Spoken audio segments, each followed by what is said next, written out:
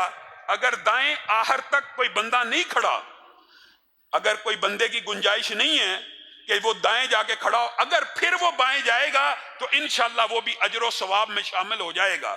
اور میرے بھائیوں، ایک بات ضمنی طور پہ آئی ہے تو کہہ دینی چاہیے. ہمارے معاشرے میں خام حق چند غلط باتیں مشہور ہیں. ان اللہ وملائکتہ یصلون علی الذین یصلون الصفوف. کہاں پہ ہم؟ اللہ اور اس کے فرشتے صفوں کو ملانے والوں کے اوپر درود بھیجتے ہیں. آج ہم کہاں کھڑے ہیں؟ کس معاشرے میں کھڑے ہیں؟ مسجد میں 6 فٹ کا فاصلہ کر دیا جائے. اور جب یہ 6 فٹ کا فاصلہ نہیں تھا، 3 فٹ کا فاصلہ نہیں تھا، مذہب حیض باتیں ہیں نا، گاڑی سے اترتے ہیں کٹھے بیٹھے ہوئے، گاڑی میں 1 فٹ کا فاصلہ نہیں، مسجد میں 6 کا ہونا چاہیے. جہاز میں 1 انچ کا فاصلہ نہیں ہے، ایئرپورٹ میں 3 فٹ کا ہونا چاہیے. یہ ساری مذہب کا حیض باتیں ہیں. اور نبی کریم صلی اللہ علیہ وسلم کی اس حدیث کے اوپر اگر غور کریں، عام دنوں کے اندر بھی ہمارے معاشرے میں عجیب و غریب یہ بیماری ہے. ساتھ والا بندہ پاؤں کے ساتھ پاؤں یا صف کے ساتھ صف ملانے کی کوشش کرے، دوسرا بدک جاتا ہے. کیوں بدکتا ہے؟ نبی کریم صلی اللہ علیہ وسلم نے یہ بھی فرما دیا، میں تمہیں، میرا چہرہ تو قبلہ رو ہوتا ہے لیکن میں تمہیں دیکھ رہا ہوتا ہوں. اب منکرین حدیث کا چیپٹر شروع ہوتا ہے. منکرین حدیث کو یہ حدیثیں سمجھ نہیں آتی. خود موٹر سائیکل پہ بیٹھے ہوں گے، گاڑی پہ بیٹھے ہوں گے، بیک ویو کا مرر لگا ہوگا، یہ دیکھ سکتے ہیں. اور اللہ کے رسول کو اللہ تعالیٰ نے یہ صلاحیت دی ہے کہ وہ پیچھے دیکھیں، یہ ان کو سمجھ نہیں آنا. اور عجیب بات یہ ہے کہ جس چیز کا حدیث سے انکار کرتے ہیں نا، وہ چیز قرآن میں اللہ تعالیٰ نے اسی حوالے سے کسی نہ کسی طور پہ ڈالی ہوتی ہے. انشاءاللہ کبھی وقت آیا یہ بات بھی مکمل کریں گے. میرے بھائیوں، صفوں کو کیوں نہیں ملانا؟ یہ کس امام کا فتویٰ ہے؟ یہ کچھ باتیں غلط العام ہیں. یہ سمجھا جاتا ہے شاید معاذ اللہ فقہ حنفی کا مسئلہ ہے، یا کسی امام نے کہا کہ دور دور کھڑے ہو. کسی نے نہیں کہا. یہ ہمارے یہاں پہ ٹریڈیشن ہے. یا یہ سمجھ لیں تکبر اور فخر کی وجہ سے عربوں کے اندر بھی اگر یہ بیماری اگر آ گئی ہے تو تکبر اور فخر ہو سکتا ہے. رسول اللہ صلی اللہ علیہ وسلم کے دور کے اندر صحابہ کیسے صفے ملاتے تھے، اللہ تعالیٰ نے بھی مثال دے دی. اللہ تعالیٰ نے بھی کہہ دیا کأنہم بنیان مرصوص، سیسا پلائی ہوئی دیواریں لگتی تھیں. اور اس کی ٹرانسلیشن اور تشریح کیا ہے؟ صحابہ بیان کرتے ہیں کہ رسول اللہ کے دور میں ہم جب صف ملاتے تھے تو ایک آدمی کے ٹخنے کے ساتھ دوسرے کا ٹخنا، ایک آدمی کے گھٹنے کے ساتھ دوسرے کا گھٹنا، اور ایک آدمی کے کندھے کے ساتھ دوسرے کا کندھا اس طرح جڑا ہوتا تھا کہ فرق کرنا مشکل ہوتا تھا کہ درمیان میں کسی ملی میٹر کا، مفہوماً بیان کر رہا ہوں، یا سینٹی میٹر کا بھی فرق ہے کہ نہیں. ہم صفوں کو توڑ دیتے ہیں. نبی کریم صلی اللہ علیہ وسلم نے بیماری کی جڑ کو پکڑنا چاہیے. نبی کریم صلی اللہ علیہ وسلم نے فرمایا اگر تم صفوں میں فاصلے پیدا کر دو گے اللہ تمہارے دلوں میں بھی فاصلے پیدا کر دے گا. صفوں کو جوڑو گے اللہ تمہارے دلوں کو بھی جوڑ دے گا. تو میرے بھائیوں یہ عام باتیں ہیں، لیکن اس کا اجر و ثواب کیا ہے؟ جو بندہ صف ملانے کی کوشش کرے گا اس کے اوپر اللہ اور فرشتے درود بھیجیں گے. اس سے بڑا اجر و ثواب کیا ہو سکتا ہے؟ اور جو بندہ فجر کی نماز کے لیے گھر سے نکلتا ہے اور عشاء کی نماز کے لیے گھر سے نکلتا ہے، نورہم یسعی بین ایدیہم و بایمانہم، کل قیامت کے دن ایک منظر قرآن نے بھی بیان کیا اور حدیث میں بھی موجود ہے کہ بعض لوگوں کا نور ان کے آگے اور پیچھے دوڑ رہا ہوگا. وہ اللہ کو کہیں گے اللہ نور کو اور بڑھا، اللہ نور کو اور کامل کر. اور کچھ لوگ ایسے ہوں گے جب چل رہے ہوں گے نور ہے ہی نہیں، صفر کے قریب. چند لوگوں کا ارد گرد، چند لوگوں کا دوڑ ہے، آگے بھی دوڑ رہا ہے پیچھے بھی دوڑ رہا ہے، میلوں کو اوپر پھیلا ہوا ہے. اور چند لوگ ایسے ہیں جن بیچاروں کا نور اتنا تھوڑا ہوگا. ایک حدیث کے یہ بھی الفاظ ہیں حتیٰ کہ ایک بندے کا نور صرف اتنا ہوگا کہ پاؤں کے انگوٹھے کو جو اس کی آخری نوک ہے نا، جس طرح جگنو کے اندر چمک ہوتی ہے، صرف انگوٹھا چمک رہا ہوگا اور وہ اس روشنی میں بیچارہ پریشان ہوگا، کبھی جلتا ہے کبھی بجھتا ہے، اللہ سے کہے گا اللہ میرا نور بھی پورا کر دے۔ تو نبی کریم صلی اللہ علیہ وسلم نے فرمایا یہ نور اس دن مکمل نہیں ہونا یا اس دن عطا نہیں ہونا، یہ نور ان کو ملے گا جو فجر اور عشاء کی نماز میں تاریکیوں میں اٹھ کے، اندھیروں میں اٹھ کے اپنے رب کے لیے مسجدوں کا رخ کرتے ہیں۔ کل قیامت کے دن ان کو پورے کے پورے نور کی بشارت دے دو، ان کو ملنا ہے جو آتے ہیں۔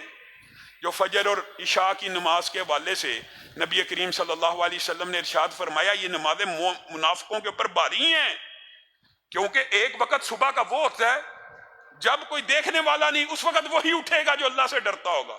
شاہ کے وقت بندہ تھک چکا ہوتا ہے، سارے دن کے کاروبار سے مسجد میں آنا مشکل ہو جاتا ہے، یہی دو نمازیں مسجد میں پڑھنا مشکل ہوتا ہے بندوں کے اوپر، اور جو یہ دو پڑھتے ہیں ان کو کامل نور کی صرف بشارت نہیں ہے میرے بھائیو، یہ فرض نمازیں ہیں، فرض، اور فرض نمازوں کا اجر و ثواب کتنا ہے۔ نبی کریم صلی اللہ علیہ وسلم نے ارشاد فرمایا جو بندہ عشاء کی نماز با جماعت مسجد میں پڑھ لیتا ہے اس نے کیا کیا؟ نبی سے زیادہ سچی بات کسی کی نہیں، اس نے نصف رات کا قیام کر لیا، اور جس نے فجر کی نماز با جماعت پڑھ لی اس نے پوری رات کا قیام کر لیا۔ کون ہے جو نہیں چاہتا؟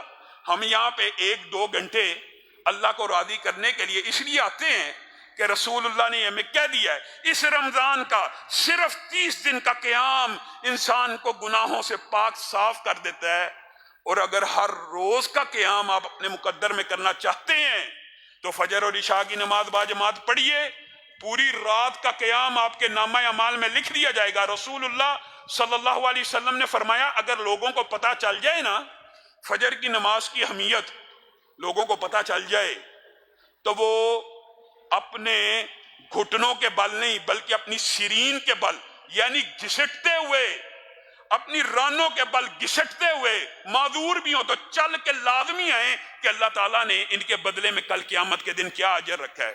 اور اگر پتہ چل جائے کہ آذان اور صف اول میں کیا ہے تو لوگ آپس میں قرہ ڈالیں، قرہ اندازی کریں، میں نے کھڑے ہونا ہے، میں نے کھڑے ہونا ہے، میں نے کھڑے ہونا ہے، اس کام کے لیے قرہ اندازی ہو۔ لیکن لوگوں کو اس چیز کا ادراک نہیں ہے، شعور نہیں ہے۔ آپ یہ اندازہ کیجئے کہ رسول اللہ صلی اللہ علیہ وسلم نے ارشاد فرمایا ہے جو بندہ، میں صرف نفل کی بھی بات کر رہا ہوں اور فرض نمازوں کے لیے آنے کے بعد، فرض نمازوں کے بعد خصائص آپ کے سامنے رکھ رہا ہوں، یہ باب طویل ہے، اگر آپ چاہیں گے تو فرض نماز کا بندہ مومن کے اوپر با جماعت پڑھنا یہ لازم اور واجب ہے، اس حوالے سے بھی چند گزارشات رکھیں گے۔ میرے بھائیو صرف نفل کے اعتبار سے سن لیں کہ ایک بندہ فجر کی نماز مسجد میں آ کے پڑھتا ہے اور فجر کی نماز پڑھنے کے بعد اپنی نشست کے اوپر بیٹھا رہتا ہے، اللہ رب العزت کا ذکر کرتا ہے، لوگوں کے ساتھ سلام کرنے کی ممانعت نہیں ہے، ذکر کرتا رہتا ہے، کرتا رہتا ہے، کرتا رہتا ہے، یہاں تک کہ سورج طلوع ہو جاتا ہے۔ کیا مطلب؟ اشراق کا وقت ہو جاتا ہے، پھر اس وقت وہ 2 رکعت نماز کو ادا کرتا ہے۔ صحیح حدیث ہے، اور حدیث کے الفاظ انسان کو اس لیے بار بار یہ باتیں دہرانی چاہیے ورنہ تو دین 1400 سال پرانا ہے، یہ اس لیے آپ کے سامنے ریپیٹ کی جاتی ہیں کہ شاید کسی کے دل میں یہ بات اتر جائے اور عمل کرنا شروع کر دے۔ رسول اللہ صلی اللہ علیہ وسلم نے ارشاد فرمایا صرف 2 رکعت اشراق کے پڑھتا ہے، فجر کے بعد اللہ کا ذکر کیا اور 2 رکعت پڑھتا ہے، اس کا اجر و ثواب ایسے ہے گویا اس نے پورے کا پورا حج کر لیا، پورے کا پورا عمرہ کر لیا۔ اب حج کرنا کتنا لمبا کام ہے اور عمرہ کرنا کتنا طویل کام ہے، یہاں سے جائیں کتنا لمبا کام ہے، مسجد کے اندر 1 گھنٹہ بیٹھ جائیں، 2 رکعت پڑھ لیں، وہ لمبے کام کے بدلے میں پورے کا پورا اجر ملے گا۔ اور تامہ کا جو لفظ ہے نا، اس لیے رسول اللہ نے بولا کہ یہ نہ سمجھا جائے کہ صرف فضیلت ویسی ہے، اجر و ثواب ویسا ہے، مکمل عمرے کا ثواب، مکمل حج کا ثواب بندہ مومن کی قسمت کے اندر لکھ دیا جائے گا، نامہ اعمال میں لکھ دیا جائے گا۔ میرے بھائیو، نبی کریم صلی اللہ علیہ وسلم کی مسجد کے قریب ایک گھرانہ رہتا تھا، یہ بات کر کے اپنی بات کو ختم کروں گا، صبح جمعہ ہے، آپ سب نے اس میں بھی آنا ہے، اور جو یہ پروگرام دروس کے، تراویح کے، فجر کی نماز کے بعد کے چل رہے ہیں ان میں بھی لوگوں کو ترغیب دیں، آئیں کوئی چیز سیکھ جائیں، ان میں لوگوں ہی کا فائدہ ہے۔ نبی کریم کے پاس ایک کنبہ رہتا تھا، قبیلہ بنو سلمہ، رسول اللہ صلی اللہ علیہ وسلم کی مسجد سے محبت کرنے والا تھا، پیار کرنے والا تھا، تو اپنی جگہ بیچ کر مسجد النبوی کے قریب شفٹ ہونا چاہا۔ تو رسول اللہ صلی اللہ علیہ وسلم نے کیا کہا؟ دیارکم دیارکم تکتب آثارکم، اپنے گھروں میں قرار پکڑو، ان جگہوں کو نہ بیچنا، جتنی دور سے آؤ گے اتنے قدموں کا اجر و ثواب لکھا جائے گا۔ مسجد کے قریب گھر لینا چاہیے، اس میں چمبے کی بات نہیں ہے، جو کمزور ایمان کا ہے، لیکن بنو سلمہ کو رسول اللہ یہ نصیحت کر رہے ہیں کہ اپنے گھروں کو وہیں پہ رہنے دو، جگہ بیچ کے مسجد النبوی کے قریب مت آنا، جتنی دور سے آؤ گے اتنے قدم لکھے جائیں گے۔ ایک صحابی نبی کریم صلی اللہ علیہ وسلم کے پاس آگے اور آگے کہنے لگے، اللہ کے رسول میں بھی چاہتا ہوں کہ گھر دور ہو، آتے وقت بھی قدم لکھے جائیں اور جاتے وقت بھی لکھے جائیں۔ اب رسول اللہ نے ابھی تک یہ تو نہیں تھا کہا کہ جاتے وقت بھی لکھے جاتے ہیں، لیکن رسول اللہ صلی اللہ علیہ وسلم نے اس کی بات سنی اور مسکرانا شروع ہو گئے اور کہنے لگے، جس چیز کی تو نے تمنا کی ہے اللہ رب العزت نے اس کو قبول کر لیا ہے۔ اب قدم صرف آنے کے نہیں لکھے جائیں گے، جانے کے بھی لکھے جائیں گے، اور پوری امت کے اوپر آسانی ہو گئی کہ صرف آنے کے قدم نہیں لکھے جاتے بلکہ جانے کے قدم بھی لکھے جاتے ہیں۔ اسی حوالے سے چند گزارشات کو آئندہ آنے والے دروس کے اندر بھی پیش کیا جائے گا۔ سبحان ربک رب العزت عما یصفون وسلام علی المرسلین والحمد للہ رب العالمین۔